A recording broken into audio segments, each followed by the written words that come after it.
Hey guys, what's going on? Hope everyone's doing well out there. We are coming up on the end of 2020, and I personally could not be more excited. I'm looking to finish the year off strong. I figured since the last two videos that I've done have been leg training videos, that I would go ahead and switch things up and go over a pull day. So that's going to be back, biceps, rear delts, basically all of your upper body pulling muscles. I also wanted to highlight the importance of generating tightness in the starting position of the deadlift, as well as rowing cues for general back work, right? So let's take a look at the starting position of the deadlift. As you can see here, I have a pretty flat back, a neutral position. My hips are lower than my shoulders, and my shoulders are not in front of the barbell from this side view. And what this is gonna do is give me basically the best chance to get my legs and my back working in unison in an effort to adequately move the barbell.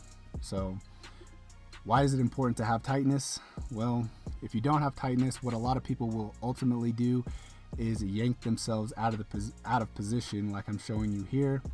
In this example, what you'll see is that I start with a pretty good looking starting position, but what you'll notice is that my hips rise first, then the weight comes off the ground, my shoulders are in front of the bar, and then at that point my back has to work separately from my legs in order to finish the movement. It's just an inefficient way to express your strength, and the best way to do it is to get your legs and back working in unison. And we're going to do this by generating tightness. So things I like to think of are depressing the shoulder blades. I like to kind of think of reverse shrugging my shoulders down. This actively turns on the lats. I like to breathe and brace. I like to sink my hips, bring my shins to the bar, and then I like to initiate the pull. And hopefully at that point, by the time you initiate the pull, you will have an adequate amount of tension placed on the bar and not get pulled out of position. So, I mean, ultimately that's what we're aiming for, is to not get pulled out of position. Having an adequate amount of tension placed on the bar before you ever initiate the pull is going to ensure that you don't get pulled out of position. So that was a very good example of what I've been talking about right there on this warm-up rep of 365. I pack the lats, I sink the hips, and here the weight's already coming off the ground. This is 365 pounds, and then I initiate the pull, right? So before I ever even started to initiate the pull, simply by getting in position, I had enough tension put on the bar to lift it up off the ground, right? Now, once you load it heavy enough, that bar is not going to come off the ground. But with adequate tension built up in your setup, you're really going to ensure that you don't get yanked or pulled out of position. And I think that that's a lot of times where people get hurt with this lift. I think that it is a natural movement, but a lot of people do tend to get pulled out of position, and a lot of back injuries come from that. So this was my top set for the day, 475 for 5. I had a little bit of a hiccup on this particular set. I think after the third or fourth rep, I tore my strap. So if you guys think of like the strap, like the width of the strap, I tore it halfway through the width of the strap. And I'll show you guys here. And basically what that did was just make it roll out of my hand a little bit. So I was holding the weight unevenly. So I had to kind of reset here a little bit, and then pray that the strap held up and didn't break. But all in all, I feel like the weight, on this particular day moved pretty well. I'm really happy with the warm-up sets. So all in all, felt pretty good on the day. After I did that top set, I did 2 back off sets of 4 at 405, and I did them in a pause deadlift fashion. So basically all I'm doing is breaking the weight off the floor I'm pausing for a split second, and then I'm finishing the rep. So, and this is hands down the most that I've ever paused deadlifted, like ever. I think the most I've done before this is maybe 315. So 405 for 2 sets of 4 is a win in my book. I'm also pulling on a stiff bar, which is a lot less forgiving than like a deadlift bar, where you're able to pull the slack out of the bar a lot more. So all in all, really happy. And just remember, guys, if you do choose to deadlift, generating tightness in the starting position of the deadlift is gonna really help you not get pulled out of position, not yank on the bar, and ultimately build up a good technique, which is the goal, right?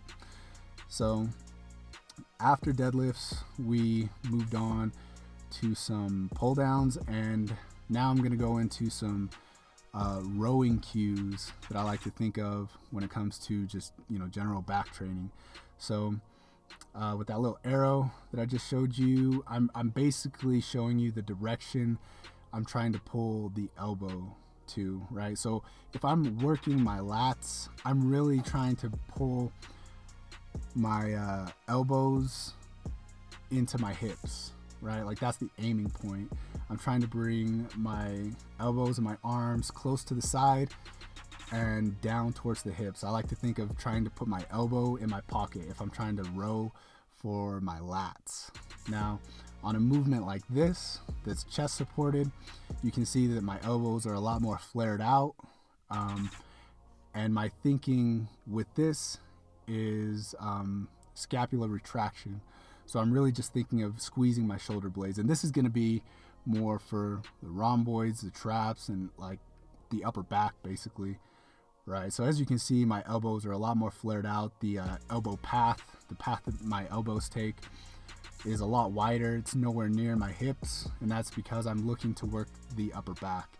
And what I'm really trying to focus on, the biggest cue if you're trying to work the upper back, is scapular retraction, right?